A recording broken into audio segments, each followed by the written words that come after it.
which Vento band applies in my case? This is a question we get asked loads. We've actually done a lot of behind the scenes research into this. So to answer this question about kind of what's normal, what I'm going to do is I'm going to show you like a behind the scenes look at some of the research that we did. And this is with data going up to the end of 2019. But it should be very good to kind of give you a sense of kind of what's normal between those three bands. Okay, so bear with me, this setup is a little gym crack, but this is an internal tool that we built after we had done some analysis of injury to feeling awards from the tribunal up to the end of 2019.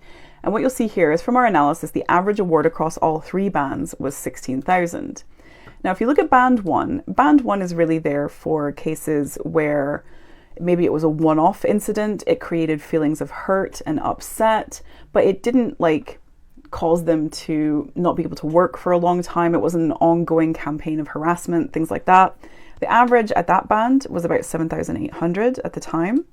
Then if you skip up to the top band, these are the most extreme cases where the injury to feeling was intense. Maybe the person couldn't work anymore for a long time. Maybe they suffered from depression. They were signed off for a huge amount of time. It affected their relationship with their family. They had sleepless nights. Lots of terrible stuff. Then that is the average award for that top band, and you can see the min and the max there. And then the way that the tribunal thinks about band two is it's everything that doesn't fit into one or three, basically. So maybe it's not as extreme as that top band, but it also isn't just a one-off incident, didn't just cause initial feelings of hurt and upset, that kind of a situation. So that gives you a decent kind of snapshot as to what those bands are. And you asked specifically about disability discrimination. So we've got a few different types that we looked at to see if the distributions were different by the type of discrimination.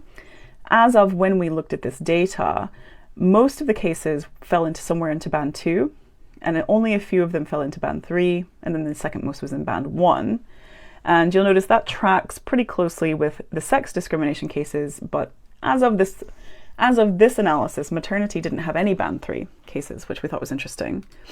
And then just to reiterate this again, if you look at like a scatter plot of all the different awards that we tracked across the tribunal, all of these are under that 20K mark as the kind of highest frequency. So yes, there are outliers, but those are very extreme circumstances. Remember, injury to feelings awards are specific to you and your reaction to the discrimination. Two people could have gone through the exact same incident and have two different injury to feeling awards because it's down to how it affected you and how you can evidence that. I hope that helps.